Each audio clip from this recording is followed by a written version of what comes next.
Hello everybody, today I'm going to show you the assembly process of BeamCase Sandwich. That's a computer case made out of these Makerbeam XL extrusion, and the sandwich variant employs a sandwich layout. You may have seen my previous BeamCase SFF, which is a compact case that's set up to be used with large air coolers and still be fairly compact.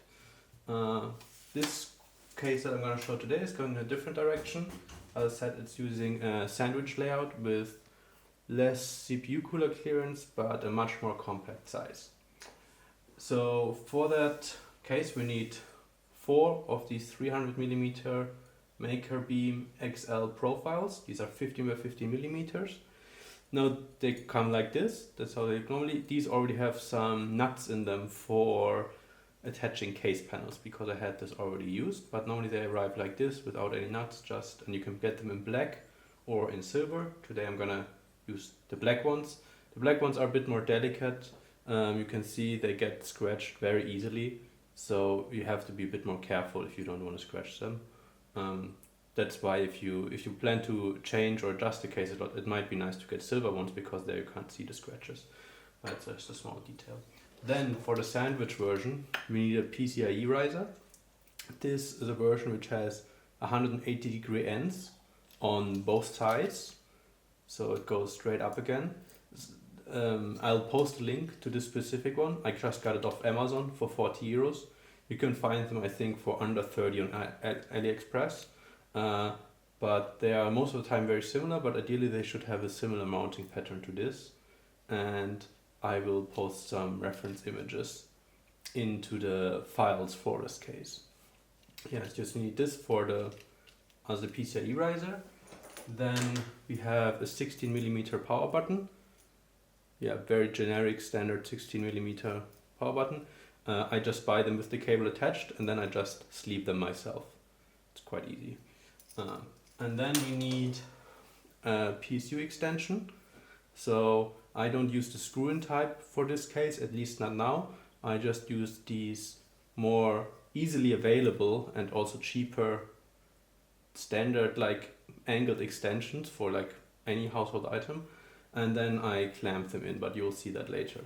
But you need one of these, and it needs to be angled like down, or basically the flat side needs to be on the underside of the angle. So this gives you a reference on how it needs to look.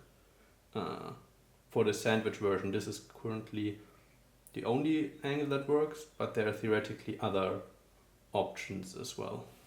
But this is for now. And this is the current version 2 of this case. So, and then we come to all the 3D printed brackets we need. This might look like a lot, but it's actually not that much. All these are fairly thin and fairly efficient in terms of space usage. So yeah, in total this is less than 300 grams of filament. I use ABS for these. It is important that you do not use PLA. In the sandwich case it can get quite warm and PLA will easily deform at 50 degrees. And so it will bend if you use PLA. So do not use PLA. ABS is good. Nylon would be perfect, but that's very difficult to print. And PETG should also work. But I tend to use ABS because at 100 it only deforms at 100 degrees. And it's unlikely that we will reach that in the case. I mean, if we do, then we have other problems. But yeah, especially because it's a sandwich layout with the motherboard and the GPU backplate against each other, in that area it can get especially warm, and even with PETG it can be risky. But it should work. Maybe you just keep an eye out. I tend to use just ABS, and all of this was printed with Sunlu ABS, which I quite like. It's fairly cheap and it works really well for all what I wanted to do. What is important when you print this case is that you compensate for shrinkage. So every filament shrinks when it cools down. For these ones, all these parts are printed on a Bambulab P1S, and I compensated each part for shrinkage by scaling it up to 100.5%. So 0.5% shrinkage adjustment. but depending on what material you use, you might need to use less. ABS shrinks a lot, so you need to adjust for that a lot. This scaling factor of 0.5% also works with the Bamboo Lab ABS. I've tried that as well. So if you buy Bamboo Lab ABS and you scale it to 100.5%, the prints, then they come out dimensionally accurate. And these really have to be dimensionally accurate to fit well together. If they're not, then that can lead to issues, fitment issues. Yeah, but these are all the brackets we need for the frame. Then you can also add outer panels, which I might show off later. Yeah, this is less than 300 grams of filament. I use 4 walls and 30% infill. You can also use 5 walls, but 4 walls is already quite strong, and then 35 to 40% infill is also good. And these parts are not very big, and they really gain. Still has a bit of flex, but it does gain rigidity from screwing them all together, and you will see later how stiff the case is at the end. Now I said we can use, these are 300mm beams, but theoretically you can also use longer ones. So if you want to support longer GPUs, you can also do that. And then we come also to this part. So this configuration has two slots right now. Well, this is a configuration with 2 slots, and you can see here the I/O cutout for the motherboard, and here for the PSU extension. And this case is configured with 50mm CPU cooler clearance, which is already not a lot, but that fits a lot of small coolers. And then I made it fit 2.75 slot GPUs in this case, so it fits my RTX 3070 TUF perfectly. But I will publish many different variations. So if you have a GPU that's exactly 2 slot, I will publish a version that's exactly 2 slot here. And then there will also be versions with larger CPU cooler clearance.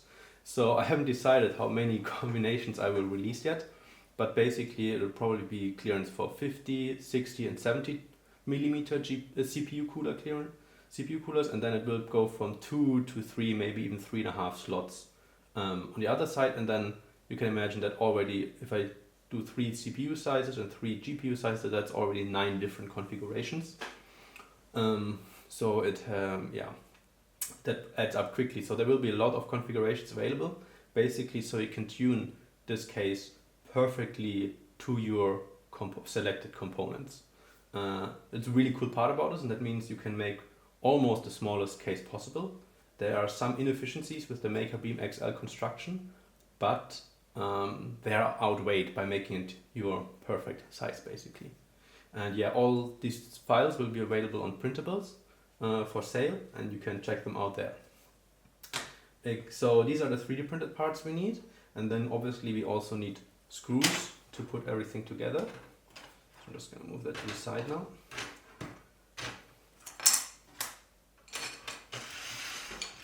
So in terms of screws, we need a couple different ones. So we need 4 primary screws to enable the case. So those are 16mm countersunk M3 screws, which are these. I personally use Torx, but they can also be hex. I would avoid Phillips type screws because they're not good to screw down at angles. So I would either use Torx or hex. I personally use stainless steel ones, but you can kind of select whatever you want. So for this case, for the basic frame, you need 16mm countersunk M3 screws and 8mm countersunk M3 screws. Then you need standard M3 nuts, and then you need a bit of a more special screw. These are 6-32 UNC thread screws. These are required for the power supply. You only need 4 of those, and they need to be around 16mm long. They don't need to be super precise. They can be a bit longer or a bit shorter. But yeah, these can be difficult to find. But I normally buy like a set of 6-32 UNC screws on Amazon, and then you get a lot of length, and you can also use those for future threads. Unfortunately, power supplies don't use nice metric screws, but these American type thread screws. And then what I have here at the end is a low profile square nut. You can also, and then that's combined with 3D printed tiny bracket. This is especially useful for additional customizable brackets for the case, because this way the nut doesn't slide around in the case in the Makerbeam profile. So this small plastic print here, this plug part, adds friction, and then the nut doesn't slide around in the profile. This is totally optional. It makes it much nicer to add brackets, but it is not necessary. You do not have to use these. You can also just use standard M3 nuts. But you can see in these brackets, I have already used them. If it focuses, and I can show you, yeah. So you can see they're already here and they don't slide around. And that's what makes this so nice. But it's totally optional. You don't have to use it. Yeah, so that's kind of about it in terms of components you require. Here on the left side you can see the hardware that I plan to use in this case, but I'll go more into that when I build it. But it's kind of unimportant, since this case will come out in many different variations fitting many different kinds of hardware. But this is what I'm going to put in it. Yeah, so let's start with construction. So for constructing a case, there has to be a little bit of prep done to the 3D prints. Nothing major, but basically we need to insert nuts into a few key places.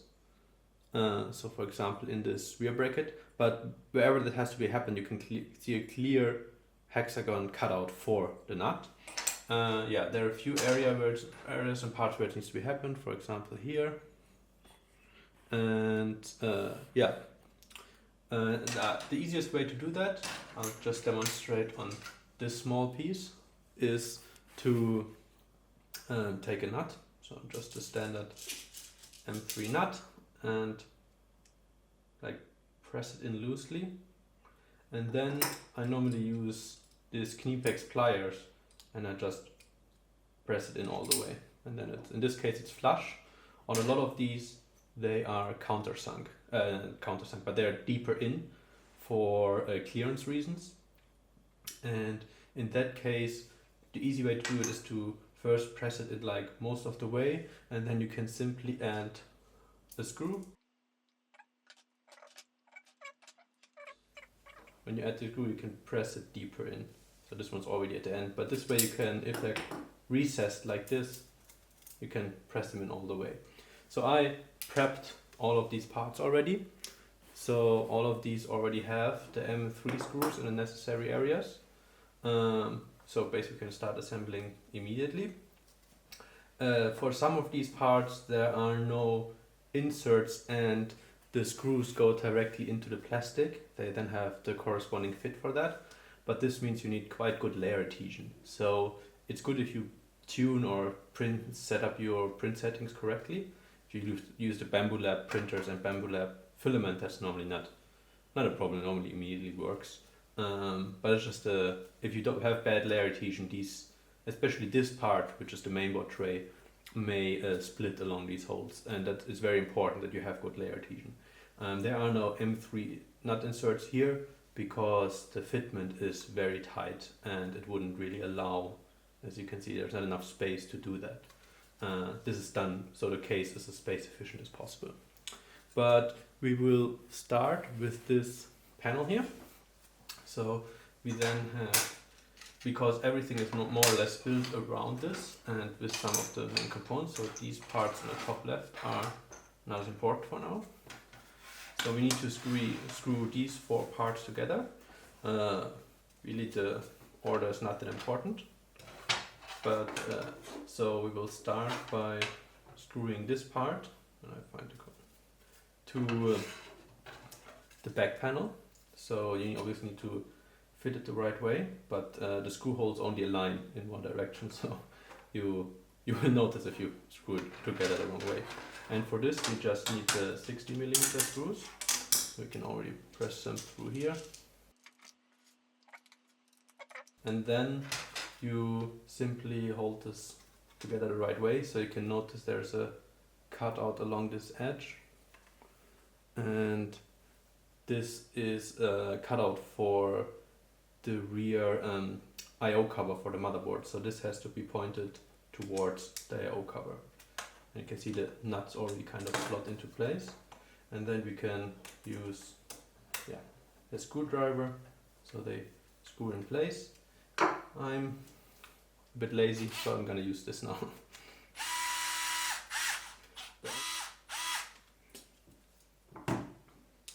So yeah, the only thing if you use this electric screwdriver is that you don't over tighten the screws, because at the end it's just threading into plastic.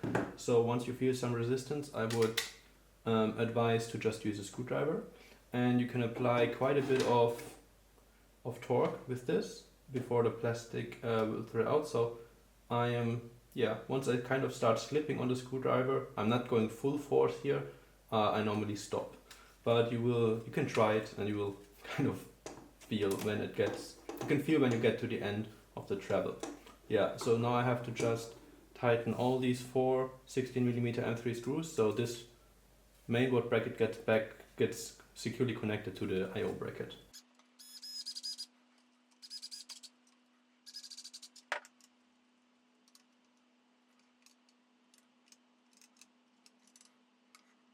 So once all of these 4 are tight, then we can add these top and bottom brackets, which will add side strength to this, and we'll connect it to the maker beams as well. These look very similar, but they are not exactly the same.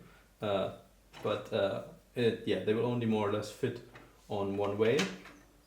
The side with the truss is always on the GPU side, so that's kind of how you can tell how you have to orientate them. And the more hollow side is always on the mainboard side, so they go on like this. And these also just 60mm screws go through here and thread directly into the bracket here. And then there are also 60mm screws that connect this bracket to the rear bracket, but those are only here in the corners and here.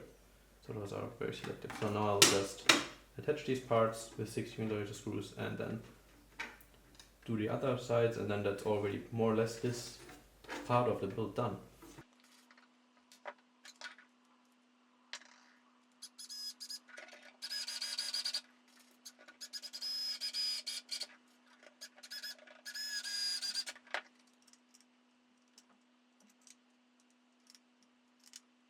So this is the upper one now connected. Now, before we connect the lower one, we have to pass the PCIe riser through here, because afterwards we are not going to be able to do that. So we just simply take this and obviously orientate it the right way. So the GPU way is on this side and the CPU way is on this side, and it simply kind of goes here. It will still be able to like slide around later. It's not like clamped securely in place, but these connectors are too big to pass through this gap after the fact. So we just put it here on the top, and then we can screw it in place.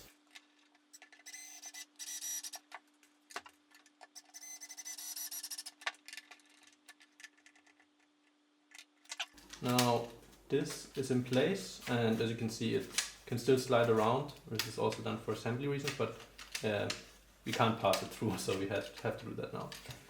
Now we have some additional screws here on the back. Those are the inner ones. The outer ones, they go to the Makerbeam aluminium profiles, but these inner ones, one which is here and one which is there, they also screw into these brackets to add additional stiffness. Depending on the configuration, there's also one here, but you can see that then depending which one, there's enough space for another one here. There isn't one here in the bottom because we're getting really tight, really close to the I/O shield of the mainboard.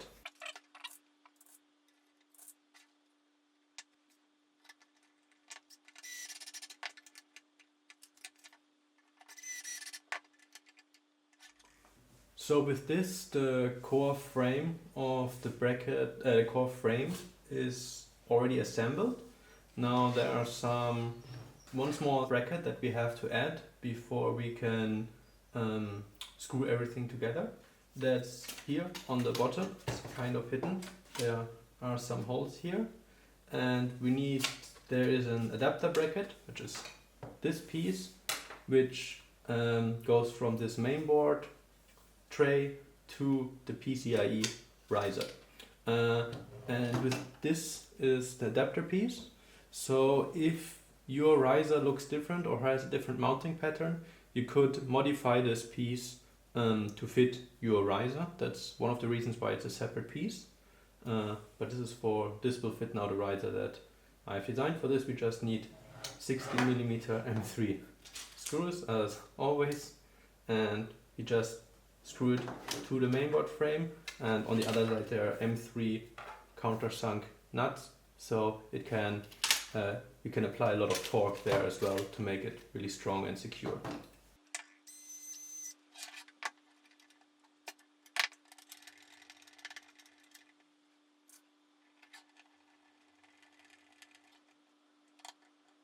So now this riser adapter bracket is mounted here in the bottom, and theoretically you could now screw the riser to it, but I would do that later once the GPU is about to be installed. If we screw it in place now, then depending on the GPU size it might be difficult to get it within the frame. So I'm gonna leave it loose for now.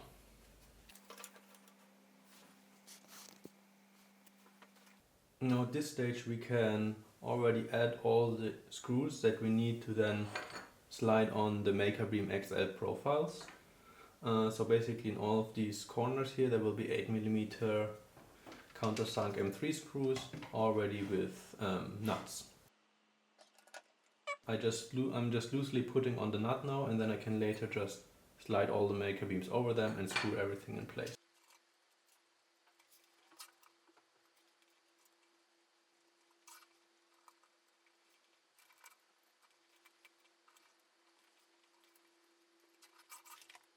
Now I have added all the small 8mm screws and nuts, and now I can just basically straight slide in one of these profiles. So sometimes it's tricky to align the nuts. And then I will already tighten them a bit more so it's not as loose, but I will not tighten it fully yet.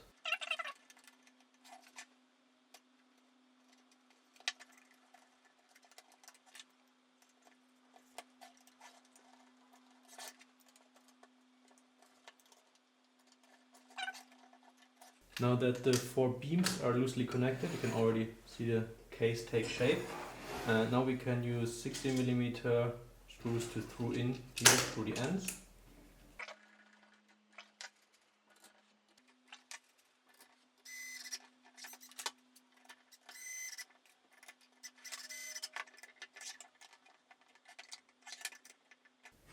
Now that the rear ones here are tightened, we can now tighten all the inner ones.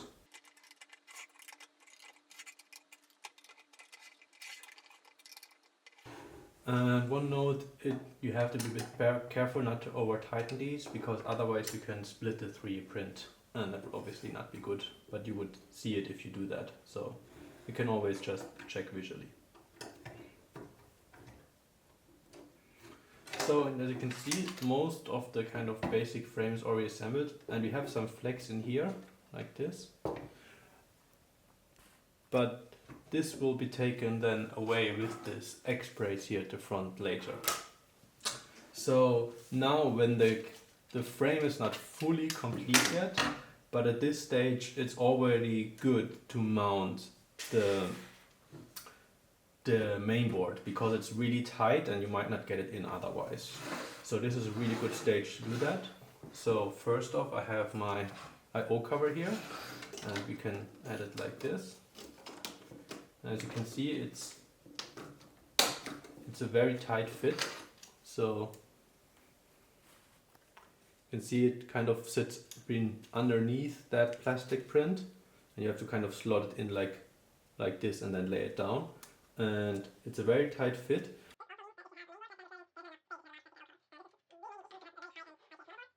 I have a Strix B450i gaming motherboard here.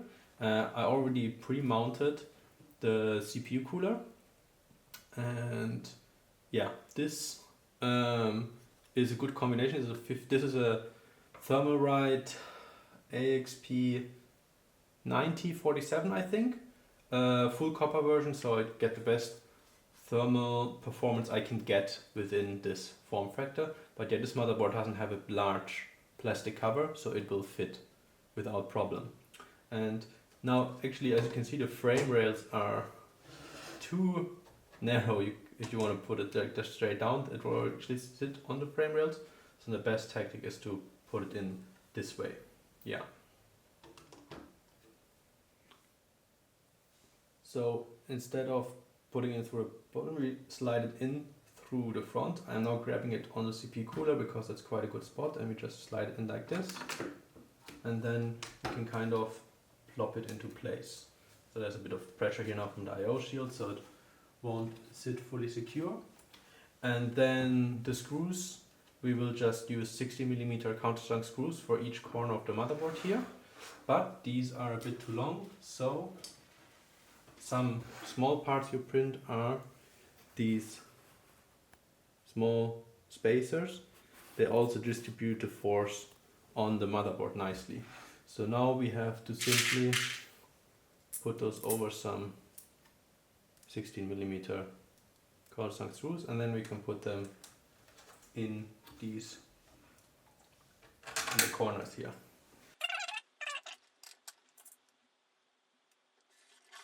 Here I have the cutout, so you have nice access to the I/O, and also it's easy to add the screw to the motherboard. And at this stage we can also add the PCIe riser into the slot. Like so, until it snaps in. And you can see we need the 180 riser, so it just barely goes down here. Yeah, and now we can screw down the motherboard so it sits in here nice and tight. So now motherboard is already in here and it's nice and secure. You have nice access here at the top to all the fan headers. As you can see, I already have a fan extension that's running around here, around the cooler. Yeah, but that's kind of it. You still have access to all the things. And yeah, here you can see just about clearance for the back plate here on the CPU cooler. I don't have the fan installed yet because I will add that later with these additional brackets, but that will be one of the last steps. I am doing this because then I can utilize a 120mm cooler, a 120mm fan on this cooler that's really made for 90mm fans, and this makes thermal performance a lot better. Now I can also fine tune the positioning of this fan for optimal airflow. Yeah, but that's just a thing for later. So now the motherboard is securely in place. The next step would be to mount the SFX PSU bracket before we put the top thing on. And the best way to do this is there are two options how you can mount it. You can mount it either here at the bottom like this, or on the other side like this. This is here. You can either mount it like this. I mean, it always has to be on the mainboard side here, or you can mount it like this on the other side. You can either have the base facing this way or this way. Really, if you have it, this is the better option, because then the cable, we can route the PSU extension right here, right to down there. If we mount it on the other side, which is possible, then we need a longer PSU extension that runs through almost half the case till it ends up here in this holder for the extension. So really the best option is to keep it on this upper side or lower side. It really, there's no upper or lower side to this case, because it is because you can position it any direction, but as a kind of a reference, the side where the PSU extension mounts, that's kind of the better side to mount the PSU bracket. And so to do that, we just take 60mm screws that go in these holes, and in this hole goes an 8mm screw, and these 4 holes are to mount the actual power supply. I will already add the nuts here loosely, so I can just slide them in and then just tighten them once they're in. If you slide them in before, then it's really difficult to position them, so just putting them on before makes it much easier.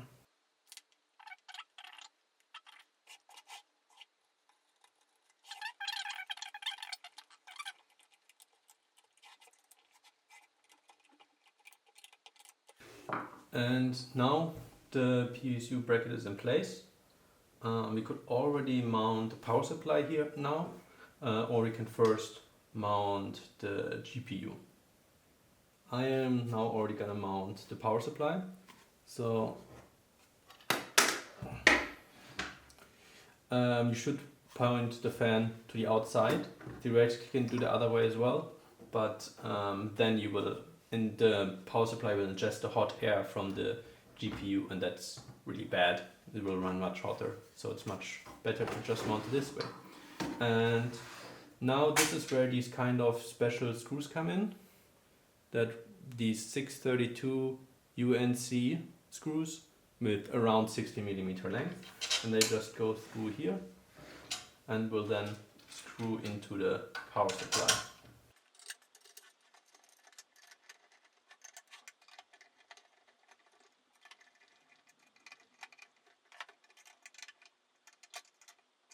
And now we have the power supply already mounted, and I'm gonna connect the cables now. I have them kind of already pre-arranged from my previous setup. So when I already had this case assembled. So for that I'll just flip it.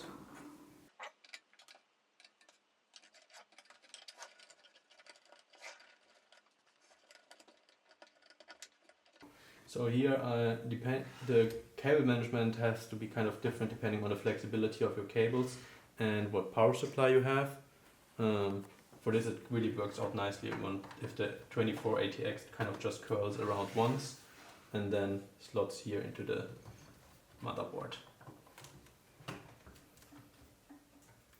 And then this goes here.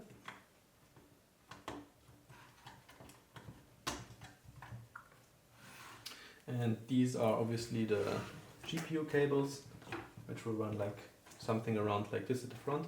And then we can already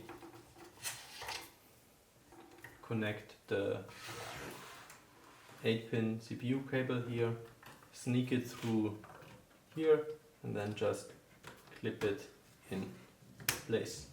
And then you can do some better cable management later. But yeah. It's good to do this already here, then you have a bit more room and space to work. And now it's time to add the GPU. So it's best to do this while the case still doesn't have the front, because it makes it easier to add it, but also depends how large your GPU is. This RTX 3070 TUF is quite a tight fit in this case. This GPU is pretty much exactly slightly over 300mm long, and it's also very close to the height limit of this case, so in this direction. So to add it, I'll first connect the PCIe riser, because it's really difficult to do this afterwards.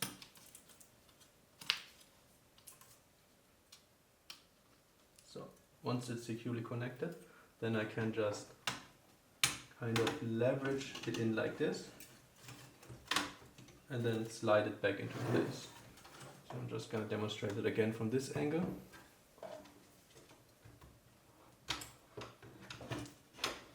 I have it like this, and then I can go like this, flop it over and slide it back, so the bracket rests on here, the PCIe bracket, and then I can align the holes of the PCIe riser with the holes that I have in my adapter bracket down there for it. And to screw the PCIe razor in place, we have this bracket, and we need then two 16mm screws for that as well. This just kind of acts as a guide and spacer for the lower adapter.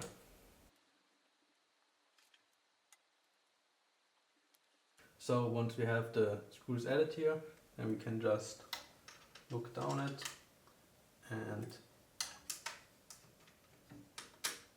line the screws with the holes. And I'm just gonna loosely screw it in at this stage. I'm not gonna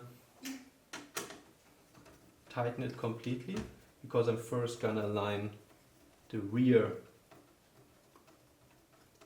bracket here of the GPU with the holes here, and then once I'm confident this is in a good position, I will tighten it. At this stage we can also add this bracket, which is optional, but it goes, it's difficult, in here in the back, so it pulls the rear tabs to the case end.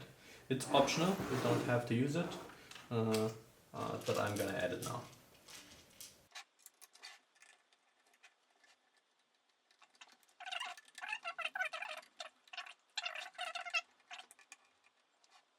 So, the next step, we have this block here with nut inserts, and this goes here to squeeze the GPU here on the top bracket.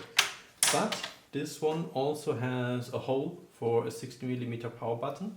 Now, not every GPU has the space to add it here, but this one kind of has a cavity here, and a lot of the ones that are don't have like a tight shroud, there is space to like slot in a power button in this gap. But for example, the 3090 or 3080, the 3090 or 4090 reference cards, they are quite tall and they are fully closed off here and fully shielded, so the power button doesn't fit there. In that case, you can add it to the front X brace, where there is also a spot for a power button. But it does fit here for my GPU, so I'm gonna add the power button to this rear bracket.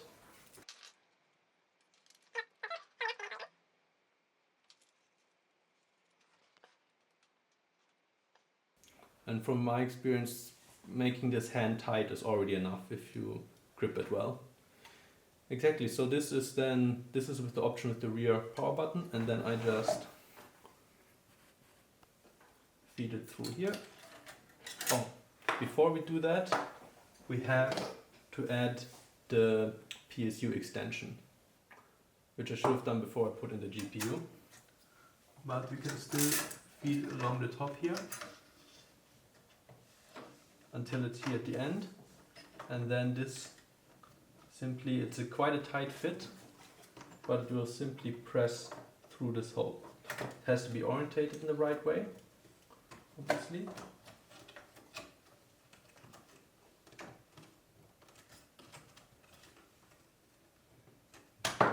So, and now it's in here, but obviously this is like, it's a friction fit now, but it's if you plug something in, it would be too loose. So for that, we add another 16mm screw here that goes through this upper part and grabs into the lower plastic.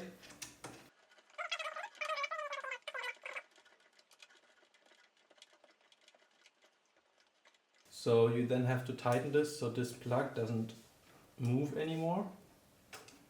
And that is kind of a bit dependent on how exactly, like a lot of, these are quite tolerances, so quite tight tolerances, so it depends how tight you have to make this so it fits.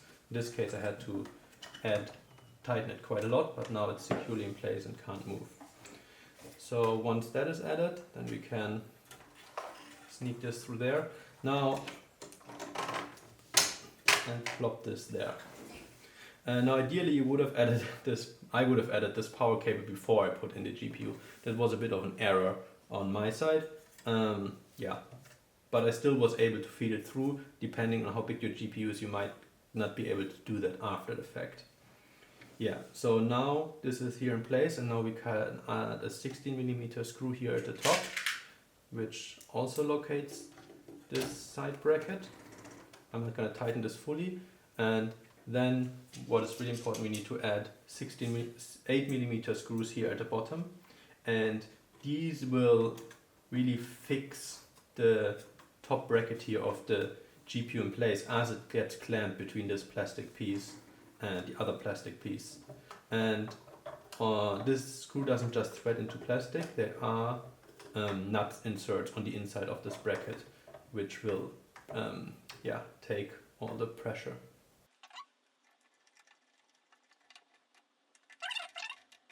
The order is somewhat important here because you want to first have this one tightened down like this and then screwed here in the top, so that you are not preventing it from being clamped down.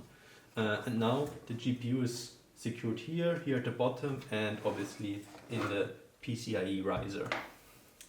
And it is now in place as much as it can be. With the current size of modern GPUs and their weight, there's still a little bit of wiggle here. But you can add another bracket here in the front which utilizes these mounting screws to keep it in place. I have done that, but the mounting screws here would be then specific to the GPU use as far as I know, as they are not universal. But anyhow, so this is now, as you can see, this is now the rear side. It's fairly clean, but it's also very tight. There is not much space left for anything. You can see the amount of space between the GPU and the power cable, and it is very tight in there. So this GPU is already kind of on the limit in terms of height, especially here in the front. As you can see, it's also quite tight. And so I might release a larger version in the future to accommodate taller GPUs, but also motherboards that have a large I/O shield. But anyhow, now we have this cable. This is the on-off button cable, and we just sneak it kind of through there. You can kind of do that however you want. It's not really fixed. And then we also have, this is the PSU extension, and we can plug that in to the PSU at this stage like that.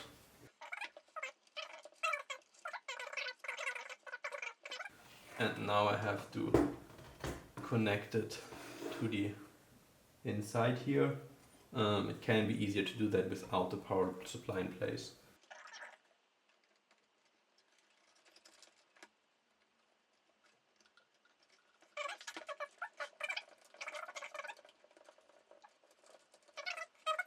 Very fortunate that there's kind of a gap where I can feed these cables through. Otherwise you might need to do that beforehand. So, and they fall in place like this. As I said, I had this case, or I had the previous version assembled before, so I know how to route the cables. You might need to experiment with that a bit, depending on what's your GPU size and how it looks.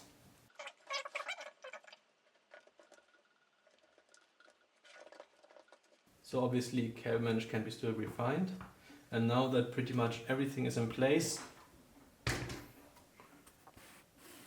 we can add the brace that goes here on the top. And there's, as I said, an option for a power button. And this is, depending on how you mount the power supply, you have to aim this at a different point. I mean, this can be mounted either like this or like this. And as you can see, there's a lot of space here. So ideally your power button would go down here. And now I'm just gonna simply take 16mm M3 screws and screw this to the Makerbeam profiles, and then this case is already assembled.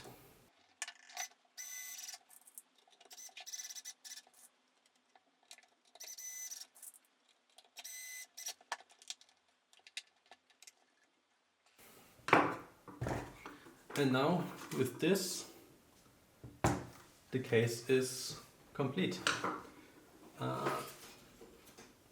And yeah, it's really stiff and really strong. I don't worry shaking it. And yeah, that's kind of how it looks up. Yeah, it's a bit wobbly now because I have the power button sticks out like 2mm out from the back. But otherwise you can kind of position it however you want, as long as you don't block the sides with airflow. So you can also position it like this as a vertical case. From my experience, this is not great if you have high power GPUs, because this way there are some thermal issues within some GPUs, not every GPU, but for my 3080, for example, in this orientation, the temperatures were 10 degrees hotter. So I generally avoid it and just put it on something either like this or the other way around. You can put it like this or like this. It really depends what kind of shide you want to show off or how you want to mount everything. And now here is the back side. We see the I/O. It's quite tight, but yeah. And theoretically there is space for a 90mm fan in this configuration up here. I haven't added one because I didn't feel a need for it, and I don't have one here right now. But theoretically you can add that here with a bit better cable management especially. You could even add a full height fan, but I like how it's now, and so I'm going to leave it like this. So right now it's obviously still missing the CPU fan. So as I mentioned before, I'm not going to use the one that was included with this Thermalright cooler. Instead I'm going to use a Noctua one that's already mounted to these brackets, and it's going to screw two nuts that are already in the profiles here. If you would assemble the case and then decide afterwards you want to add this, then you could simply open this and slide them in here at the top. Here at the bottom it's a bit more complicated since we already have the power supply screwed to this. So in that case the most effective way would be to loosen the screws on that one, remove the power supply, loose the screws, slide it out, and slide additional nuts in to the profiles. That is a bit the deficit here, but this is due to the modular nature. So if you, depending on where you want to add things, you might have to disassemble it a little, but overall it makes it a very modular system, though obviously the sandwich version is a bit more restrictive.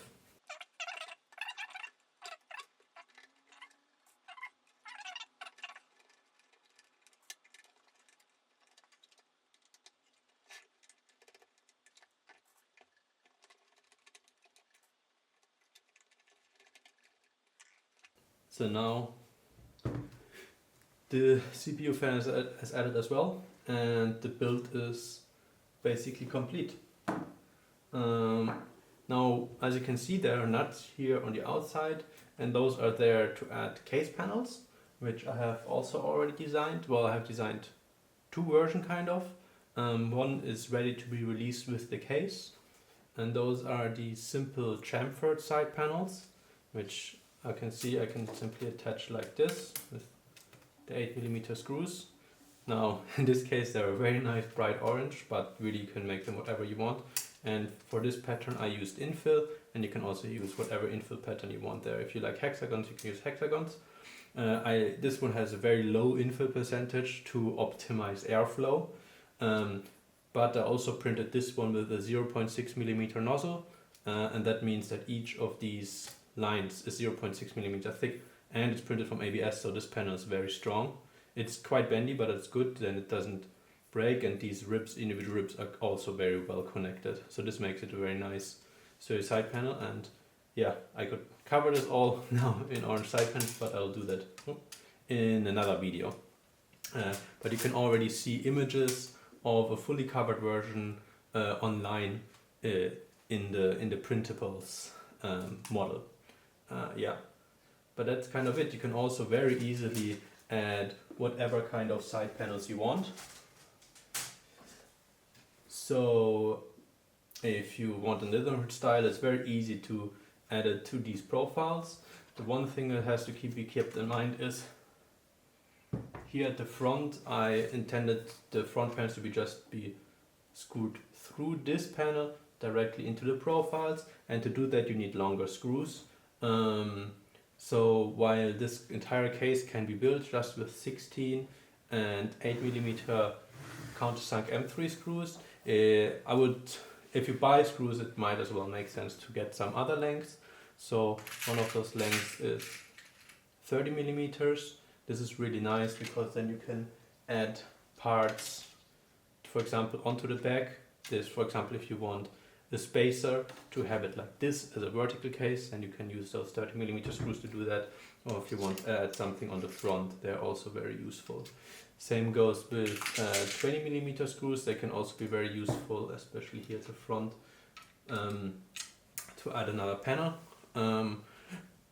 Yeah, obviously it's nice to have a good screw selection, but to assemble this case you only need 16 and 8, and then also to add some basic feet, those will also only need 16 and 8mm screws. So nothing special there. Once you get into the case panels and a bit more customization, then it's better if you have some other screws as well. But yeah, that's how this case is built right now. And as you can see, it's quite tight.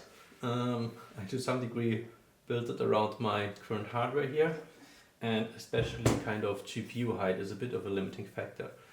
So as I said, I will have different slot versions here, and there will be a 3-slot version, and it does fit a 4090 in the current shape of the case. But some of other, like 4090 FE, 49ers Found Edition, will fit into the 3-slot version of this case. But some of the other 4090 models are a bit too tall. Well, all of them are too long really for this case, except for the Founders Edition. The Founders Edition will fit in this case lengthwise.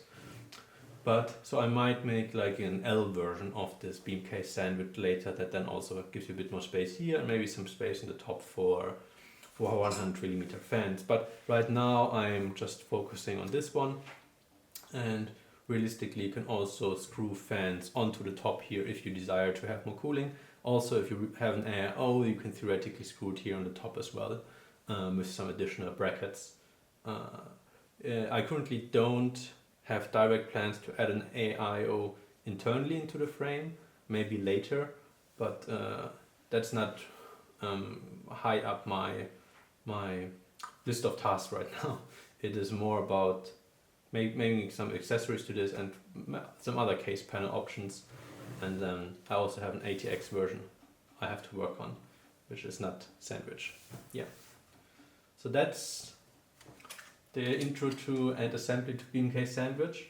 I hope this answers your question. If you have any further thoughts or questions, you can just post them in the comments and I will try to answer them. Yeah, this version for reference is 7.9 liters without the panels on the outside. So just under 8 liters, and with the panels on the outside it's around 8.5, depending on the thickness of the panels.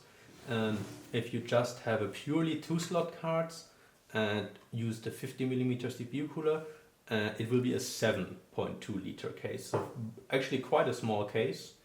And if you go up to a 3-slot card, then I think it's 8.4 or something like that. Yeah, obviously with each increase in size it gets bigger, but it's overall a fairly compact case. Overall, this is a very cheap way to build yourself a sandwich case. The riser is 40 euros, the profiles are like 13-15 euros. With that said, I live in Germany, I have quite good availability to these parts. And I will post the links for the German stores where I buy these things. But it's only 300 grams of filament, so that's like 4 euros depending on where you buy it. Maximum 6.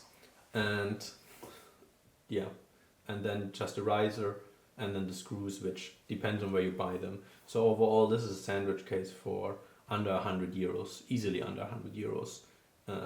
Quite affordable, and you can customize it to your hardware. Look forward to future version with improvements and maybe larger ones, but this is the current state and this is how it's gonna be published very, very soon. Thank you.